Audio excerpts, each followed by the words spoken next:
हजरत अनस से रवायत है कि सरवर कायनात हुजूर सल्लल्लाहु अलैहि वसल्लम ने फरमाया कि मौत के वक्त मैयत को चारों तरफ से फरिश्ते घेरे और जकड़े रहते हैं। अगर वो ऐसा न करते तो मरने वाले मौत की सख्ती और शिद्दत तकलीफ से जंगलों में भागे भागे फिरते, और नेक बंदे की मैयत पर फरिश्ते दुआ और इस्तिग़फ़ार उस वक्त तक करते रहते हैं जब तक उसके मुताल्लिक़ीन तकफीन और तदफीन से फारिग नहीं हो जाते। इस तरह मलकुल मौत के साथ बहुत से फरिश्ते रहते हैं। हजरत सुलेमान ने मलकुल मौत से पूछा कि तुम लोगों के साथ इंसाफ क्यों नहीं करते? किसी की रूह तो फौरी तौर पर कब्ज कर लेते हो और उसे जल्द से जल्द तर इस दुनिया से मुंतकिल कर देते हो, और किसी को तकलीफों और अजियतों में इस तरह उलझाते हो कि वो लाचार और मजबूर पड़ा तौबा करता है। मलकुल मौत ने कहा कि ये बात मेरे कब्जे और इख्तियार में नहीं है। हर एक के नाम का एक सहीफा मुझे मिलता है, जैसा हुक्म होता है बजा लाता हूँ। रवायत है कि शाबान के महीने में मलकुल मौत को एक कागज दिया जाता है। उसमें उन तमाम लोगों के नाम लिखे रहते हैं जिनकी रूह कब्ज करने इस साल उनके जिम्मे होता है, मगर दुनिया के लोग अपनी आराइश और आसाइश के कामों में मसरूफ रहते हैं। दौलत की फराहमी, मकान की तामीर, खेती बाड़ी, शादी ब्याह, गरज के तरह तरह की तैयारियां करते हैं, और वो बिल्कुल नहीं जानते कि इस साल उनसे दुनिया छूट जाएगी। हालांकि उनका नाम मलकुल मौत के कागज में तहरीर होता है, और मलकुल मौत रोजाना हर मकान में 3 मरतबा इसलिए जाते हैं कि जिस शख्स की मुद्दत पूरी हो चुकी है उसकी रूह कब्ज कर ली जाए। बस जब ये किसी की जान लेते हैं तो मरने वाले के मुताल्लिक़ीन रोना चिल्लाना शुरू कर देते हैं। उस वक्त मलकुल मौत दरवाजे का बाजू पकड़कर कहते हैं कि बखुदा मैंने कोई ज्यादती नहीं की, न मैंने उसकी रोजी छीनी है और न मैंने वक्त से पहले उसकी रूह कब्ज की है। उसका वक्त पूरा हो चुका है। मैंने अल्लाह के हुक्म की तामील की और अपना फर्ज अदा किया। हज़रात ग्रामी, जैसा कि आपको इल्म होगा कि मौत का एक दिन मुअय्यन है। जी हाँ, इंसान कहीं भी हो, किसी भी हालत में हो, मुकर्ररा वक्त पर मौत आके रहेगी।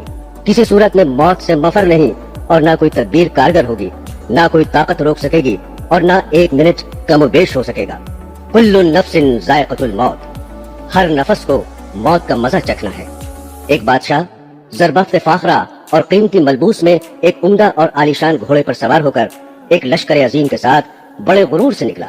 गुरूर और तकब्बुर का यह आलम था कि किसी तरफ देखता भी न था।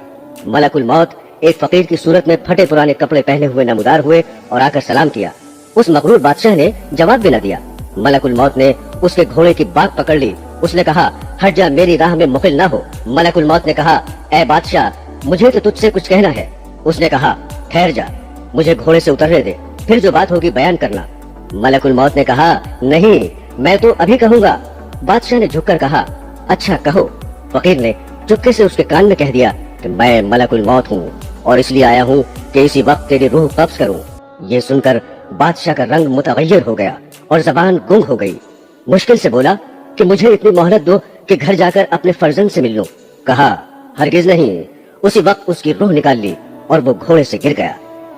दोस्तों, जहाँ की खाक होती है वहीं मदफन भी होता है। इस सिलसिले में चंद रवायात हैं। एक रवायत के मुताबिक हजरत अब्दुल्ला इब्न उमर रजी अल्लाह ताला अन्हु फरमाते हैं कि मदीना मुनव्वरा में एक हबशी का इंतकाल हुआ तो सरवर कायनात हुजूर सल्लल्लाहु अलैहि वसल्लम ने फरमाया कि देखो, यह हबशी मदीने की मिट्टी से पैदा हुआ था और मदीने में ही वफात पाई। हजरत अब्दुल्ला इब्न मसूद रजी अल्लाह ताला अन्हु कहते हैं कि औरत के रहम पर एक फरिश्ता इस काम के लिए मुकर्रर होता है कि वो इंसानी नुत्फे के बारे में खुदा से पूछता है कि नुत्फा तख्लीक के काबिल है या नहीं। अगर खुदा की तरफ से हुक्म मिलता है कि तख्लीक के काबिल है तो वो अल्लाह ताला से उसके रिस्क और उम्र की तफसील दरियाफ्त करता है। इरशाद बारी होता है कि लौहे महफूज में देखो। लौहे महफूज में तमाम तफसीलात देखने के बाद वो फरिश्ता उस जगह की थोड़ी मिट्टी जहाँ वो मरने के बाद दफन होगा उसके नुत्फे मिलाकर खमीर करता है। हुजूर अकरम सल्लल्लाहु अलैहि वसल्लम ने फरमाया कि इंसान की तजहीज में जहाँ की खाक होती है वहाँ जाने की कुदरती तौर पर उसको जरूरत पेश होती है। एक रवायत है कि मलकुल मौत एक रोज हजरत सुलेमान अलैहिस्सलाम के पास गए। वहाँ उन्होंने उनके एक मसाहिब को तेज नजरों से इस तरह घूर कर देखा तो उसने हजरत से दरियाफ्त किया, ये शख्स कौन था जिसने मुझे इस तरह घूर कर देखा? उन्होंने फरमाया कि मलकुल मौत थे। उस मसाहिब ने कहा, कैसा मालूम होता है कि ये मेरी रूह कब्ज करेंगे। आप हवा को हुक्म दीजिए कि वो मुझे सरजमीन हिंद में पहुंचा दे ताकि मलकुल मौत यहाँ आए तो मुझे न देखे। हजरत सुलेमान ने हुक्म दिया और उस शख्स को हवा ने हिंदुस्तान पहुंचा दिया। फिर मलकुल मौत आए तो आपने पूछा कि तुमने मेरे मसाहिब को क्यों घूर कर देखा था? मलकुल मौत ने कहा कि हजरत, مجھے اللہ تعالیٰ کی طرف سے حکم ہوا تھا کہ اسی گھڑی ہندوستان میں اس شخص کی روح قبض کروں۔ وہ یہاں آپ کے پاس بیٹھا ہوا تھا۔ میں نے اسے دیکھ کر سوچا کہ یہ ہندوستان اتنی جلدی کیسے پہنچے گا، لیکن جب میں وہاں گیا تو اسے بھی وہیں پایا اور میں نے اس کی روح قبض کی۔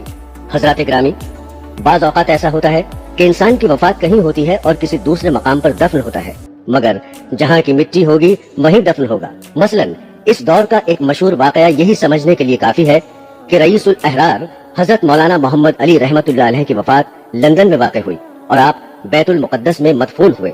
اسی طرح کی بہت سی مثالیں ملیں گی، اور جو لوگ دریا میں بہا دیے جاتے ہیں یا جلا دیے جاتے ہیں، پروردگار عالم ان کے مسح اور بکھرے ہوئے ذرات کو جمع کرنے کی قدرت رکھتا ہے، اور ممکن ہے کہ وہ ذرات زمین کے سپرد کر دیے جاتے ہوں۔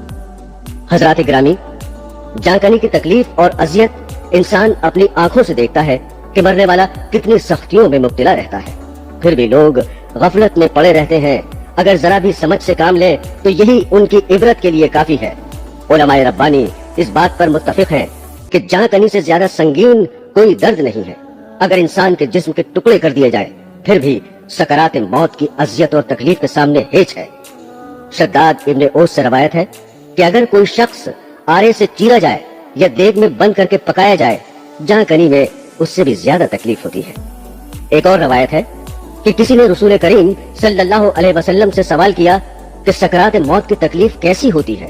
آپ نے فرمایا کہ آسان موت ایسی ہے جیسے خاردار شاہ کو ریشم میں ڈال کر کھینچنے سے کانٹے کے ساتھ ریشم ٹکڑے ٹکڑے ہو کر نکلتا ہے۔ شمائل ترمذی میں ہے کہ سرور کائنات صلی اللہ علیہ وسلم کو نزائے روح کے وقت اتنی سخت تکلیف گزری کہ حضرت فاطمہ الزہرا رضی اللہ تعالی عنہ دیکھ کر رونے لگی۔ حضور نے فرمایا کہ ایسی تکلیف کبھی نہیں ہوئی تھی۔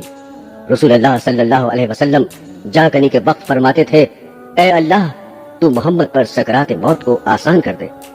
حضور اکرم سرور کائنات صلی اللہ علیہ وسلم نے فرمایا، نزع کی تکلیف بندہ مومن کے لیے گناہوں کا کفارہ بن جاتی ہے، اور کافر کو موت کے وقت ہی اس کے نیک عمل کی جزا دے دی جاتی ہے۔